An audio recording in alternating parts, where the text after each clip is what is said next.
بسم اللہ الرحمن الرحیم نحمدہ و نصلی علی رسولہ الکریم اما بعد 11ویں تراویح کا خلاصہ۔ اس میں اللہ تبارک و تعالی نے عقل مندوں کی نشانیاں بیان فرمائی، وہ نماز قائم کرنے والے، وعدہ پورا کرنے والے اور اسی طرح تقوی اختیار کرنے والے، اللہ تعالیٰ کے لیے اللہ تعالیٰ کے نام پر مر مٹنے والے ہوتے ہیں۔ اللہ رب العزت نے ان کی عظیم صفات کو اجاگر فرمایا اور اس کے ساتھ ساتھ وہ اپنے رشتہ داروں کے ساتھ اچھا سلوک کرتے ہیں۔ کل قیامت کے دن فرشتوں کی طرف سے انہیں جو سلام پیش کیا جائے گا اس کو بیان کیا گیا۔ اس کے مقابلے میں جو لوگ قطع رحمی کرتے ہیں، رشتہ داروں کے ساتھ تعلق ختم کرتے ہیں، زمین میں فساد برپا کرتے ہیں، ان کی مذمت اور ان کے انجام کو بیان کیا گیا۔ اس کے ساتھ اللہ رب العزت نے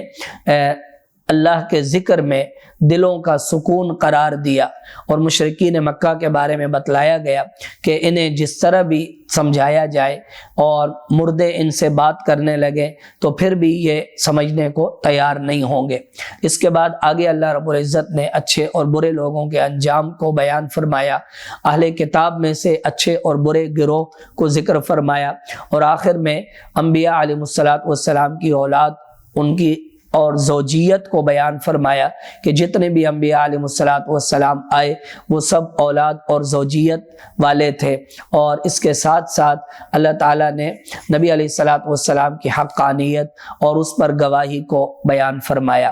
اس کے بعد آگے سورہ ابراہیم کی ابتدا ہے۔ جلیل القدر پیغمبر حضرت ابراہیم علیہ السلام کے نام پر اس سورت کا نام ابراہیم رکھا گیا۔ ابتدائی طور پر اللہ رب العزت نے اپنی کتاب کی عظمت کو اجاگر فرمایا، اپنی عظیم صفات کو بیان فرمایا، ہر قوم میں اسی کی زبان میں پیغمبر آنے کو بیان کیا گیا۔ پھر حضرت موسیٰ علیہ السلام اور ان کی قوم کا واقعہ بیان فرمایا گیا۔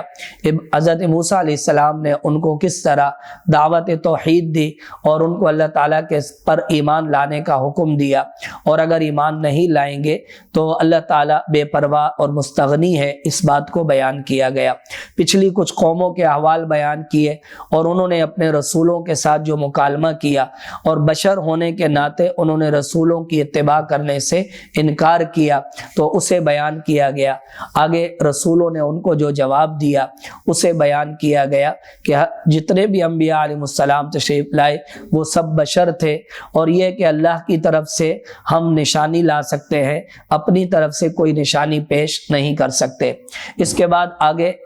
کفار نے رسولوں کو جو دھمکی دی اسے بیان کیا گیا کہ ہم تمہیں اپنے علاقوں سے نکال دیں گے۔ اللہ رب العزت نے رسولوں سے وعدہ فرمایا کہ ہم ان کفار کو تباہ کر دیں گے، اور پھر قیامت کے دن ان کی جو سزا ہے، جہنم کے اندر ان کے جو احوال ہیں اسے بیان کیا گیا۔ اور آخر میں کل قیامت کے دن بڑے اور چھوٹے لوگوں کا آپس کا جو مکالمہ ہوگا، مقتدی اور مقتدا دونوں کا جو آپس میں مکالمہ ہوگا اسے بیان کیا گیا۔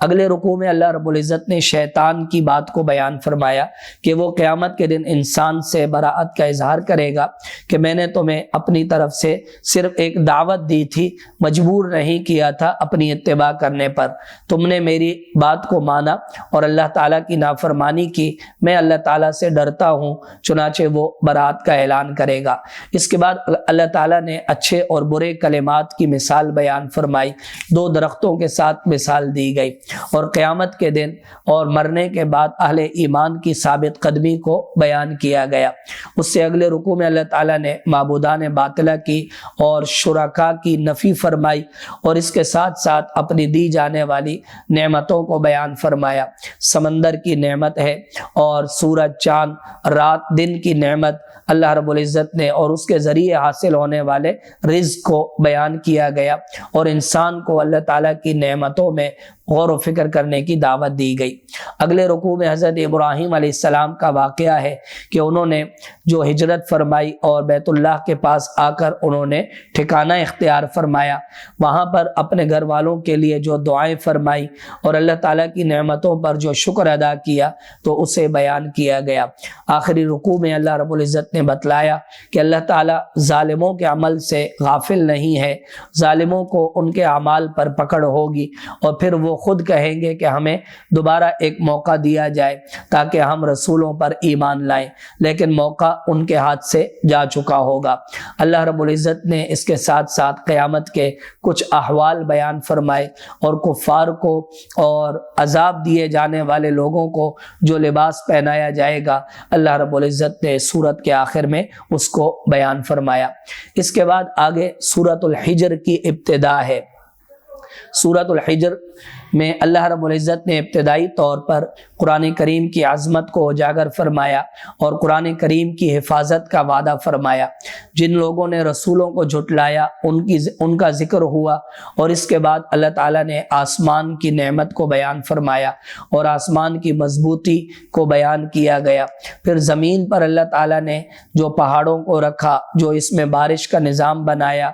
پانی کو محفوظ کرنے کا نظام بنایا، اللہ رب العزت نے اس نعمت کو یاد دلایا۔ اور پھر اگلے رکوع میں اللہ رب العزت نے انسان اور جنات کی تخلیق کو بیان فرمایا۔ انسانوں کو سجدہ کرنے کے لیے جو فرشتوں کو اللہ تعالیٰ نے حکم دیا وہ بیان کیا گیا۔ شیطان نے جو تردید کی اور سجدہ کرنے سے انکار کیا، اللہ تعالیٰ نے اسے بیان فرمایا، اور آخر میں اس کے ساتھ ہونے والے وعدے کو اور نیک لوگوں کے انجام کو اللہ رب العزت نے بیان فرمایا۔ اس کے بعد آگے ابراہیم علیہ السلام کے پاس آنے والے فرشتوں کا ذکر ہے کہ وہ مہمان بن کر آئے، اور بالآخر حضرت ابراہیم علیہ السلام کو انہوں نے بیٹے کی خوشخبری دی، اور پھر لوط علیہ السلام کے پاس گئے، ان کی قوم پر عذاب آیا، اور یوں اللہ تعالیٰ نے لوط علیہ السلام کی پوری بستی کو تباہ اور برباد فرما دیا۔ اور پھر اس کے ساتھ ساتھ اللہ تعالیٰ نے اگلے رکوع میں حضرت ہود علیہ السلام کے واقعہ کو، حضرت سمود، قوم سمود کے واقعہ کو بیان فرمایا کہ اللہ تعالیٰ نے ان کو پہاڑوں کو تراش کر بنانے اور گھر بنانے کی جو نعمت عطا فرمائی۔ پھر قیامت کے احوال بیان کیے گئے، قرآن کریم اور سورۃ الفاتحہ جیسی نعمت دیے جانے کو ذکر کیا گیا۔ نبی علیہ الصلوۃ والسلام کو واضح طور پر اعلان توحید کرنے کا حکم فرمایا گیا، اور اگر دل میں غم ہو، پریشانی ہو، تو اللہ کی حمد و ثنا اور سجدے کے ذریعے سے اس کو دور کرنے کا حکم دیا گیا۔ اس کے بعد آگے اللہ رب العزت نے سورۃ النحل کو بیان فرمایا۔ سورۃ النحل، نحل کے معنی شہد کی مکھی کے ہوتے ہیں۔ اللہ تعالیٰ نے اس سورت مبارکہ میں شہد کی مکھی کا واقعہ بیان فرمایا، اس کی مناسبت سے اس کا نام سورہ نحل ہے۔ اس کی ابتدا میں بھی اللہ رب العزت نے اپنی نعمتیں اجاگر فرمائی، اور سردی کا لباس جو ایک نعمت ہے اسے بیان کیا گیا۔ جانوروں میں سے جو اللہ تعالیٰ نے نعمتیں عطا فرمائی، فوائد عطا فرمائے، انہیں بیان کیا گیا۔ پھر اللہ تعالیٰ نے پانی برسایا، اس کے ذریعے جو غلہ، اناج، پھل وغیرہ نکلتے ہیں اسے بیان کیا گیا۔ اور پھر سمندر سے حاصل ہونے والی نعمتوں، ستاروں سے حاصل ہونے والی نعمتوں کو اللہ رب العزت نے بیان فرمایا۔ اس کے بعد آگے اللہ رب العزت نے اگلے رکوع میں اپنی وحدانیت کو بیان فرمایا، معبودان باطلہ کی نفی فرمائی اور معبودان باطلہ کا رد فرمایا۔ اس کے ساتھ ساتھ اللہ رب العزت نے اس کے بعد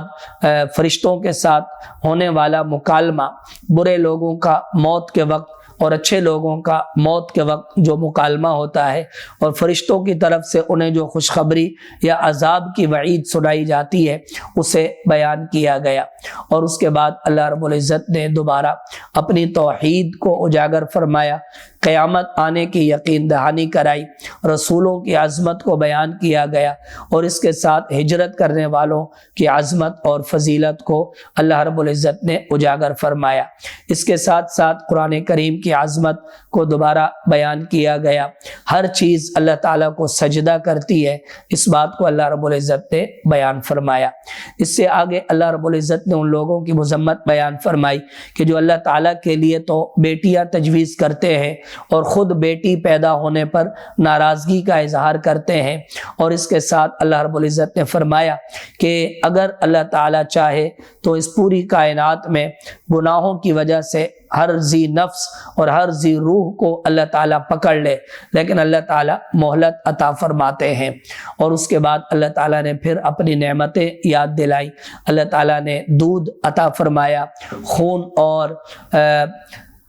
گوبر کے بیچ سے نکل کر کس طرح خالص اور صاف ستھرا دودھ اللہ رب العزت ہمیں عطا فرماتے ہیں، اس کے ساتھ ساتھ شہد کی نعمت اللہ تعالیٰ نے عطا فرمائی، اور پھر رزق میں اللہ تعالیٰ نے جو مراتب رکھے وہ بیان فرمائے، اور پھر اللہ تعالیٰ نے اولاد کی نعمت عطا فرمائی، اور اس کے ساتھ ساتھ معبودان باطلہ کی اور کفار کے شرک کا انکار کیا گیا، اور اس پر دو مثالیں بیان فرمائی، قیامت آنے کو بیان کیا گیا، اور اس کے ساتھ اللہ رب العزت نے